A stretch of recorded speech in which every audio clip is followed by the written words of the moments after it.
kabisik, panibagong araw, panibagong vlog naman tayo ngayon mga kabisik. So ang gagawin natin ngayon ay maglalagay tayo ng supply ng tubig. So water pump, gagamitin natin ng motor pump ay 1 horsepower. So lalagyan natin ng pressurized tank. So ayun, para mayroon naman dito ang maigiban na medyo malakas-lakas na tubig. So ayun, ay maglalagay muna ako ng mga fittings dito sa ating water pump na gagamitin. So ang ating water pump ay papakita ko sa inyo. Ayan. So ito yung ating water pump. So dalawa yan, reserve yung isa. So ito muna yung isang gagamitin natin. At saka ito yung mga fittings niya na kailanganin natin. So ayun, abang-abangan na lang natin ito mga kabisik habang ginagawa natin ito. Saka kukuha pa tayo ng isang pressurized tank nandun pa sa bodega, no? So kakabit natin ito ngayon.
So ayan mga kabisik, nandito na yung ating pressurized tank, no, maliit lang, mayroon kasing malaki doon, hindi ko na ginamit masyadong malaki yun.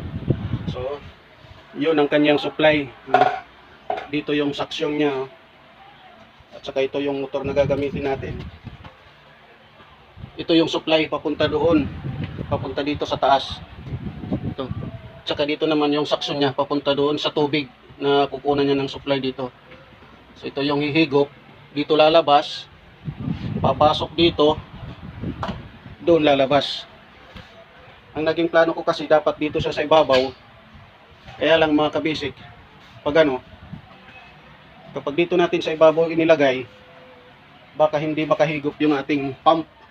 kasi mahina lang yung supply ng tubig doon na kukunan niya, mahina masyado. Kapag dito natin sa taas, baka hindi makaakyat sa taas yung tubig. Pag automatic kasi ito eh. Pag namatay ito, yung tubig na na-standby doon, nabubuo doon sa taas, baka bumaba. Pag umandar ulit yung motor, so wala nang supply na tubig dito, hindi siya makakahigop. So ang nangyayari, gagawa kayo dito ng T yung ilalagay dito, bubuhusan muna ng tubig yan bago naman umandar yung motor. Kasi kapag ganun, maganda sana kung mayroong check valve doon. Mayroong check valve dito, papunta dito, kasi pag patay yung pump, hindi bababa yung tubig kasi may check valve, may close valve siya, masasara siya, hindi bababa yung tubig. So palaging may standby na tubig dito sa pump niya. Kapag umandar ulit, so ayun, diretso siya. Kaya lang wala tayong close gate valve na check valve na gagamitin. So dito natin siya ilalagay sa baba. At saka papapuntay na lang yung supply dito sa loob. Doon naman siya lalabas. So ganyan ang magiging setup niya ngayon. So malalaman natin yan mamaya doon kapag naikabit na natin. So abangan na lang natin. Kaya lang yung paglalagyan niya ay lalagyan pa natin ng flooring. Ilalagay pa tayo ng flooring doon para maplastado siya, hindi siya matumba, Kaya yun, abang-abangan natin ito mga kabisip kung anong mangyayari sa gagawin natin. So ayun, hintayin natin, mag flooring muna tayo doon. So ayun nga, dahil pupuntahan natin yung area niya, yung paglalagyan natin ito, so mainit doon. Alam natin ngayon dito sa Tacloban ay nasa 41 degree tayo, ng init ng panahon. So masyadong mainit ngayon. So kaya medyo nagkukulang ng supply ng tubig din kasi yung isang linya namin wala na, hindi na nakakapag-supply ng tubig, kaya gagamit tayo ng pump. So bago tayo pumunta doon, magbihis muna tayo ng pangtrabaho natin. Ayan.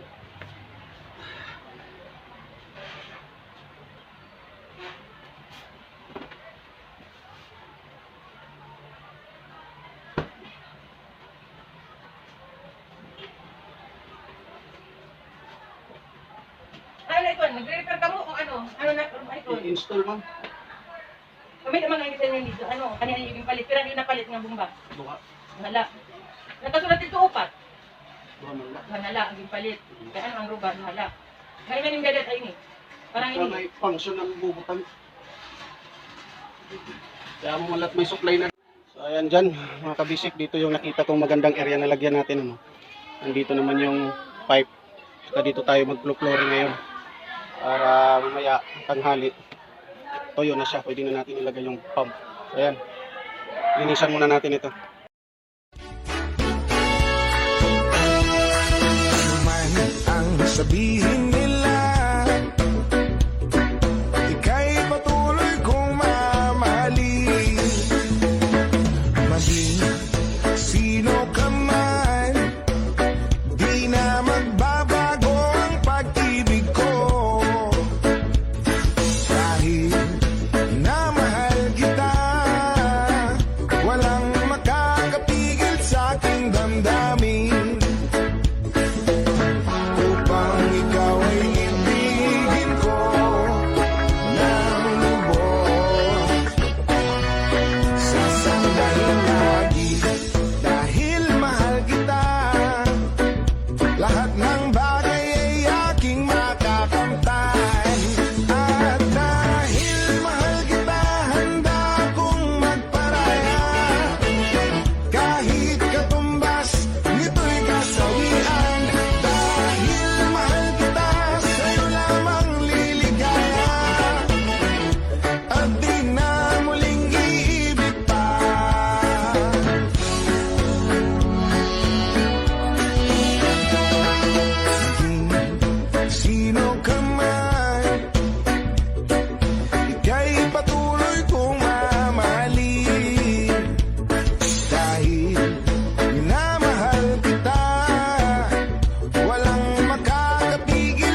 Kay sarap ng may minamahal. Ang daigdig ay may kulay at buhay. At kahit na may pagkukulang ka, isang halik mo lang limot ko na.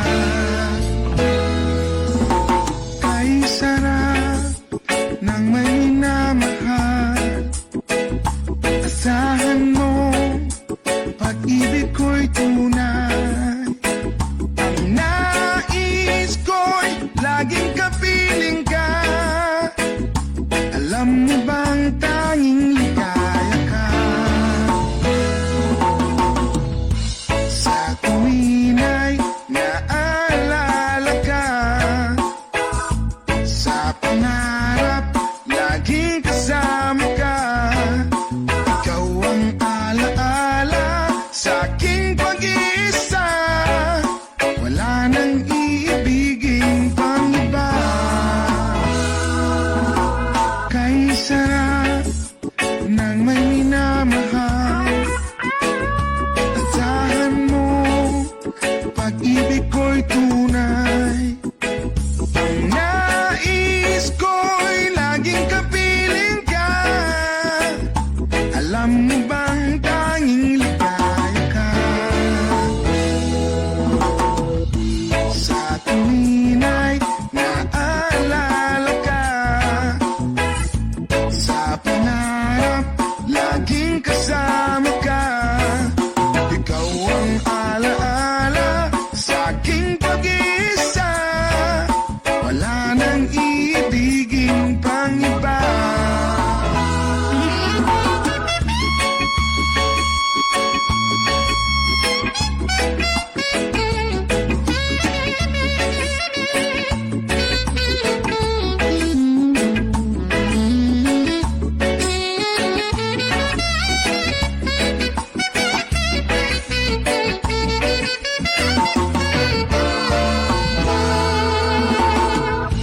Sa tuwin ay naalala ka.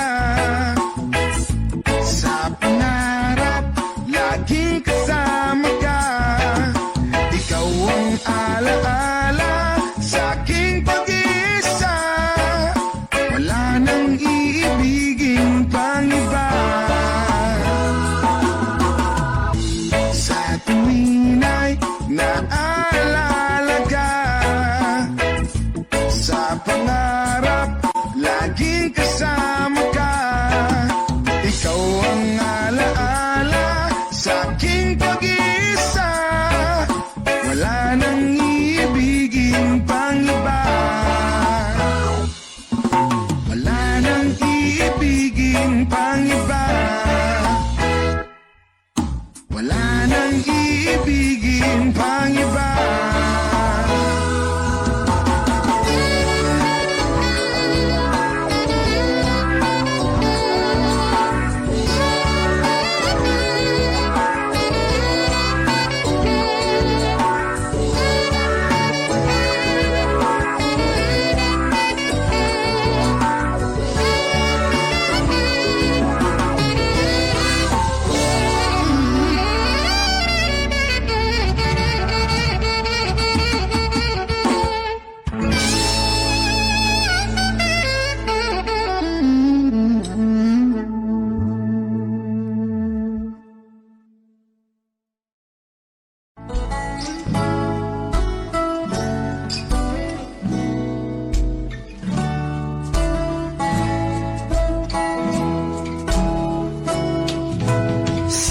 pagsapit ng dilim, ako'y naghihintay pa rin sa iyong maagang pagdating. Pagkat ako'y nababalisa kung